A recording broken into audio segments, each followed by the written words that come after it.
After losing to President Trump in 2016 and failing to block Brett Kavanaugh's confirmation, Democrats are now looking to change the rules. Their proposals would alter the Constitution and upend hundreds of years of precedent. A growing number of 2020 candidates are now revolting against the current makeup of the Supreme Court and want major changes. Much more on that in a moment, but first, Elizabeth Warren now making the idea of abolishing the Electoral College part of her campaign. My view is that every vote matters. And the way we can make that happen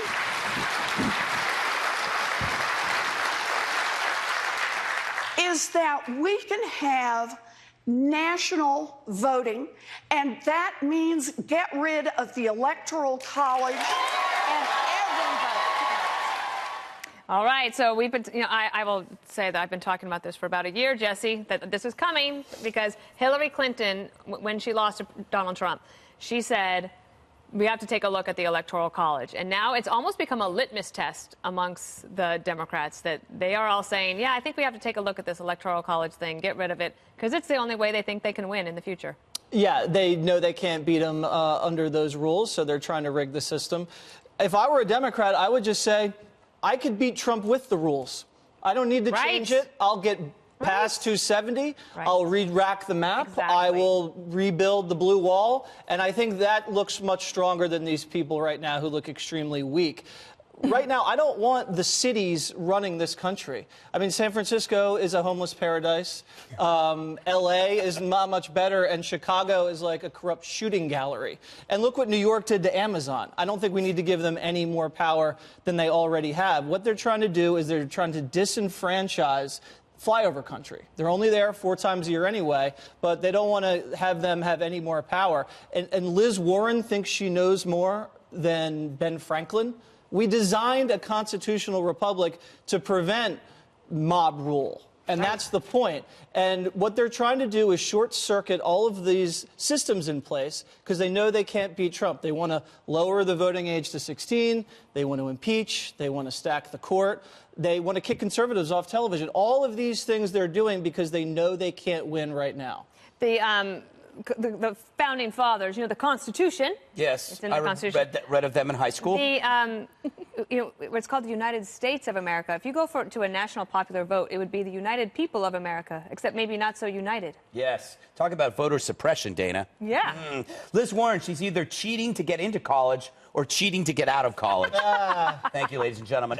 This is a contest among the candidates of who can go further. Let's get rid of the Electoral College. Oh, yeah, let's make the Supreme Court have term limits. Oh, yeah, let's have an Electoral College replaced with a poetry slam contest, and the losing side has to give all their salaries to reparations. They're doing this, to your point, because it's hard to challenge Trump on his record right now because the economy is booming. Right. What's your alternative to that? Not booming?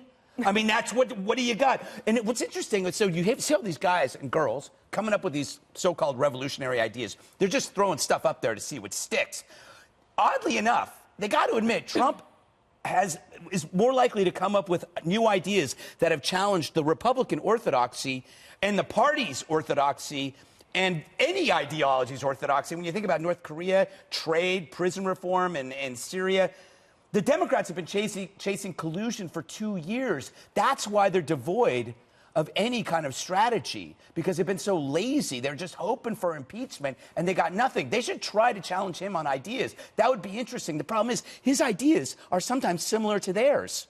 Right. And also, what do you make of that, Juan, like Jesse's point of, if you're a Democrat and you're running, the Electoral College is not going to change for the 2020 election. Like maybe they want to do it in the future, but it's not going to change. So somebody, if on the Democratic side, should say, I can win in the current system.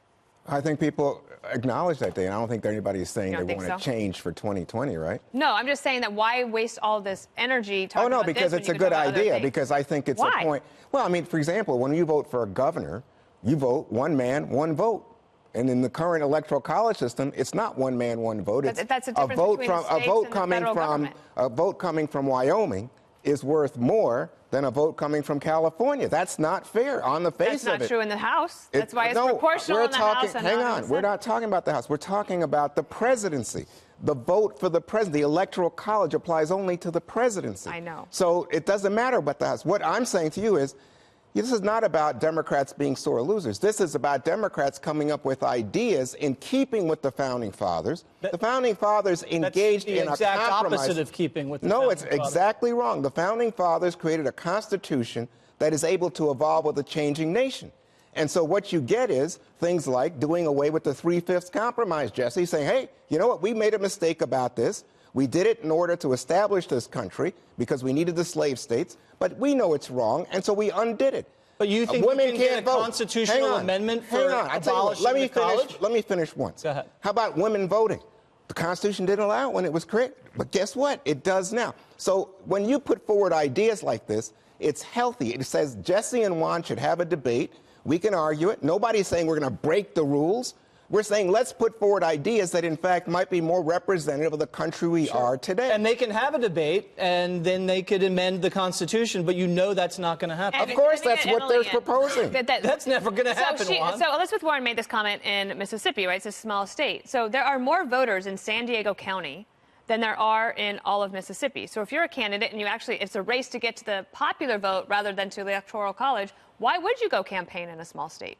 Exactly, and that's why I feel like the arguments are antithetical to the whole approach anyway, because no matter what, the counter is that the same thing is going to happen. It's just you're going to continue to ignore the flyover country, which is exactly why President Trump was elected, because people felt ignored on policy. And so now they're going to be ignored for courting the vote, I think. And also, I think it goes against even the arguments for the citizenship question, for example. If vote dilution is the basis on which all of these arguments lie, then there's a hypocrisy on so many levels, and that's how, to me, it gets interpreted poorly in that way. And I think it also wastes everyone's time if there's that national popular vote interstate compact. None of it's ever going to get anywhere, and yet this is just rhetoric that's wasting everyone's time trying to get there when 270 is not going to be achieved for those states. There was one other topic we wanted to get to, because the Electoral College is one thing that Democrats are talking about, but also 2020 candidates are calling for a major shakeup of the Supreme Court. Watch this. What if there were 5 justices selected by Democrats, 5 justices selected by Republicans, and those 10 then pick 5 more justices independent of those who chose the first 10? One idea that I think is interesting is you have 15 members, but only 10 of them are appointed in the political fashion. 5 of them can only be seated by unanimous agreement of the other 10. I think they stole a Supreme Court seat. Can we keep it at 9? Should we keep it at 9? I think I would like to start exploring a lot of options, and we should have a national conversation. Term limits for Supreme Court justices might be one thing, to give every president the ability to choose 3. Okay. We have people holding on to those seats in ways that I don't think is necessarily healthy. President Trump responding to those ideas earlier. I wouldn't entertain that. The only reason is that they're doing that is they want to try and catch up. So if they can't catch up through the ballot box by winning an election, they want to try doing it in a different way. Now, we would have no interest in that whatsoever. It'll never happen. It won't happen. I guarantee you, it won't happen for 6 years. All right, no court packing. Well, I mean, is it a coincidence they lose because of the Electoral College? They want to change that, and now there's an edge for the Republicans in the Supreme Court, so they want to change that. That's just purely a coincidence. They got to remember, you change the rules. You change the rules for everybody. Ask Harry Reid how that worked out for his own party. It's very short-sighted to decide when you lose that you're going to change the rules, because if the other side is smarter than you, they'll just catch up. They'll figure it out. That sounds like an argument against the national emergency. I'm glad you brought it up. But I think the bigger problem here is the Republicans broke the rules in terms of denying Merrick Garland a Supreme Court seat a year into a properly elected, twice elected president, Barack Obama. Well, they said, no, we're not going to let you appoint your Supreme Court. You know what judge. I would do, Juan, instead? I would try adding seats in the Senate instead of adding seats to the Supreme Court. Oh, my gosh, this guy on my show today wants to abolish the Senate, too. I mean, where do you go from there? Where do you go from there? But you know what? The conservatives in the exit polls, Juan, they said the most important issue in 2016 when they were coming out of the vote was the Supreme Court. And if the Democrats are going to run on messing around with the Supreme Court, that is going to activate the conservatives so much in 2020, you're not going to see turnout I think ever Chief like Justice that. Roberts, who is a Republican, is concerned about the credibility of this court, that it's seen as simply a rubber stamp for whoever has the political majority. If it's mostly Republicans, they'll vote for it. If it's so much of a rubber stamp, people why do you want to why do you want to then water it down? Not water it down. If you guys take if you take the Senate and you take the White House, that means there's going to be a watered-down Supreme Court that's basically going to rubber stamp socialism. You're missing the point, which is restore the credit so that you and I could trust that it's not just a political institution. Who's attacked the integrity of the court more? Oh, my gosh. Republicans or Democrats? Oh, my gosh. But if Hillary Clinton, Emily, if Hillary Clinton had won and she had put 2 Supreme Court justices on, I don't think that the Democrats would say that the credibility of the court was in question. Of course not. We wouldn't have candidates saying they have a confidence crisis, which is what Kamala Harris has said in SCOTUS. I think this is absolutely ridiculous. And I think, we saw this in the 30s. This is what Roosevelt went through. It was a complete waste of taxpayer dollars, and it fractured the party, and it didn't work because for 80 years, the seats were messed around with in the 1800s, and then it ended. Term limits, which candidates are also throwing around, needs a constitutional amendment to achieve that. That's in the Constitution. These judges serve for good behavior. They can be impeached, and that's it. So I also think it kind of belies in ignorance with all of them talking about it. But I personally want my lawmakers to focus on making laws and not monkeying around with the amount of seats that they're going to put on when that's not what we're here to do at all. And that's not going to change anything. And in terms of if there is some type of crisis in confidence, then to me, that rhetoric is just stirring the pot anyway. Because, for example, a cover today said the court invented the individual right to bear arms. The court didn't invent that. That's in the Constitution. So I think. All right. Well, obviously we've got lots of issues to talk about with 2020. Abolish the Senate, replace with puppies. Not a bad idea. Go for that. Not a bad idea. I'm still going to stick up for Wyoming and say keep the Senate.